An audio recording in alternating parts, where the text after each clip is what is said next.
શું નામ છે? મારું નામ ગોવિંદભાઈ ભગવાનભાઈ, ગામ શ્યાથળી. ગોવિંદભાઈ, વરસાદના કારણે ખેડૂતોના પાકને કેવા નુકસાન?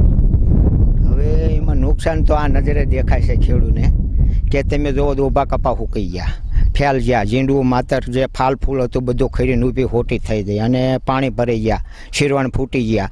હવે આમાં આ કપા કાંઈ ફૂટીને કાંઈ થાય નહીં એટલે બધી નીપઈ ગયું. શીંગ છે, તલ તો હાવ હળીને ખાક થઈ ગયા. મરચી બધાની આડિયું પડીને ફેલ જશે.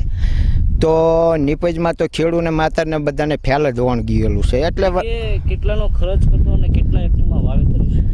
હવે એમાં વીઘે તો 15-20 હજારનો ઓછામાં ઓછો ખેડૂએ જેઠ મહિના વાતનો મચતો હોય અને કપાઈ વે એમાં હતા. પણ આ વરસાદને કારણે બધું ફેલ ધૂળ જાણી કરી નાખ્યું છે.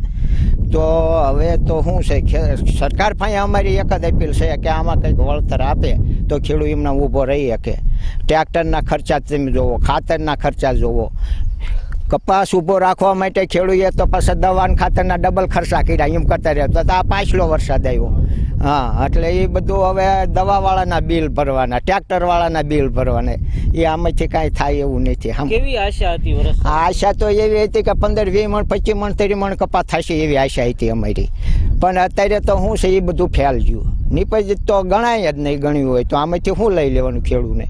તમે નજર સામે આ કપામાં જો પાણી ભર્યા છે, શીરવાન ફૂટી ગયા છે, કપા ઊભો ફૂકાઈ ગયો છે, ઝીંડવામાં જે 2-3 કાલા છે એ બધા હળીને ખાક ફૂટીને ખાક થઈ ગયા છે. હવે એમાંથી ખેડૂત શું વળતર વળે? હવે કેવી પરિસ્થિતિ આવશે ખેડૂત? હવે પરિસ્થિતિ તો શું, ખેડૂત શું બિચારો કરે? કેવો ખેડૂત તો પાછું ન હોય તો ફરીને ઊભો થઈને ફરીને બીજું નવું વાવેતર કરે. પણ માથે જે કરજ થાય એની હું ખેડૂતની દિશા થાય. આની ઉપર કેટલાય કામ કાઢવીને આશા એ માણસે બધાએ વાવેતર કર્યા હોય કે આવું નીપજ આવશે, બાળ બચ્ચા છોકરા ભણતા હોય, અત્યારે ફીયું કે આ બધું મોંઘવારી આને પોગી વળવા માટે આવી આશા હતી ને આવી નીપજ ભગવાન આપે. પણ હવે આ વાયેલા વરસાદ થયા એટલે ફેલ ગયા એટલે શું કરે ખેડૂત? બોલો હવે શું આશા? હવે આશા એવી છે કે સરકાર જો આમાં કોઈ સહાયરૂપ થાય અને સરકાર અમારા ખર્ચા જોગું આપી દે ને તો અમારે નફાની વાત તો હાલો શિયાળુ પિત્તમાં ભગવાન કરે ને અમે મચશું. ખેડૂતનો દીકરો છે એટલે મથ્યા વગર તો કંઈ રહ્યા નહીં, નવી મોલાત કરશું. પણ જે આ ખર્ચા ગયા છે એ આવી જાય તો નવા પિત્તના જે ખર્ચા છે એ મેં કરી જોઈ. મારું નામ રાજેશભાઈ માવજીભાઈ જુલાસણા, ગામ શ્યાથળી. રાજભાઈ, વરસાદના કારણે ખેડૂતોના પાકને કેવા પ્રકારનું નુકસાન છે અને શું સ્થિતિ આવે?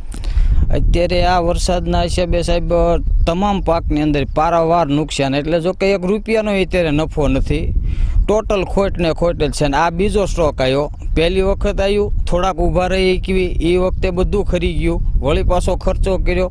આ બીજી વખત આવ્યું. એટલે હવે તો જે પહેલી વખત આવ્યું ત્યારે એવું હતું કે થોડું જ હજુ કાંઈક હાથમાં આવશે. પણ આ બીજી વખતમાં તો ટોટલ લોસ છે સાહેબ. બધી વખતનું બધું બીજા ડબલના ખર્ચાઈ ગયા અને ટોટલ લોસ. તલમાં હાવ લોસ. અત્યારે આ કપાસની અંદર કદાચ થોડી જ હજુ આવે એવું છે ને તો એ મજૂરી નથી પોસાય એવું. યાર્ડમાં લઈને જઈએ તો કપા ઉગી ગયો છે સાહેબ, આના 1000 રૂપિયા નથી આપે એવું. બરોબર, એટલે અત્યારે ટોટલ લોસ છે. કોઈ પણ પાકની અંદર ઊભો પાક ફૂંકાઈ ગયો છે. એક જ ધારો વરસાદ ચાલુ છે, શીરવાણ ફૂટી ગયા છે. આ જમીન હમણાં લગભગ 20 દિવસ સુધી તો હજી આમાં કોઈ કામ કરવાની પરિસ્થિતિ નહીં થાય ને એવી જમીન છે. એટલે આ કોઈ વસ્તુ રહે એવું નથી. અત્યારે ખેડૂતને ટોટલ નુકસાન છે. 1 પણ રૂપિયાની આવક નહીં અને ટોટલ નુકસાન. વીઘે લગભગ સાહેબ 20 થી 25 હજાર રૂપિયાનો અત્યાર સુધીનો ખર્ચો કરીને મૂક્યો છે. એમાં બધું નુકસાન છે સાહેબ. અત્યારે 1 પણ રૂપિયાની આવક નથી. હવે જે કાંઈ થાય ને એ શિયાળુ પાકમાં કદાચ થાય તો શિયાળુ પાકમાં સાહેબ નવો ખર્ચો, ડીઝલ મોંઘા, હાથી ખર્ચા બધા મોંઘા સાહેબ. અમને જે ભાવ મળે છે ને એની સામે સાહેબ સરકારશ્રીને ખબર છે કે ખાતર કેટલા મોંઘા થઈ ગયા. બરોબર છે. હવે આ બધી વસ્તુ ભેગી કરી અને માંડ ખર્ચો કરવી છે, એમાં કાંઈ મેળ નથી આવતો અને આ ખર્ચો ગયો. હવે એમાં સરકાર વાત કરે છે કે ખેડૂતને બમણી આવક કરવી છે. જો એ લોકોને બમણી આવક કરવી હોય ને તો અત્યારે ખેડૂતની હારે સરકાર ઊભી રહે અને કાંઈ પણ પ્રકારે આ ખર્ચો જે કાંઈ કર્યો છે એ સહાય રૂપે કાંઈ પણ સરકાર આપે તો જ ખેડૂત ઊભો રહે કહું છે. નકર ખેડૂત કાયમ ને કાયમ દેવાદાર બનતો જાય છે. બરોબર, અને આ જ વસ્તુ કાયમ થવાની છે. એટલે આમાં સરકાર શ્રી હારે ઊભી રહે ને તો જ ખેડૂત બચી શકે એવું છે, નકર ખેડૂત બચી શકે એવું નથી.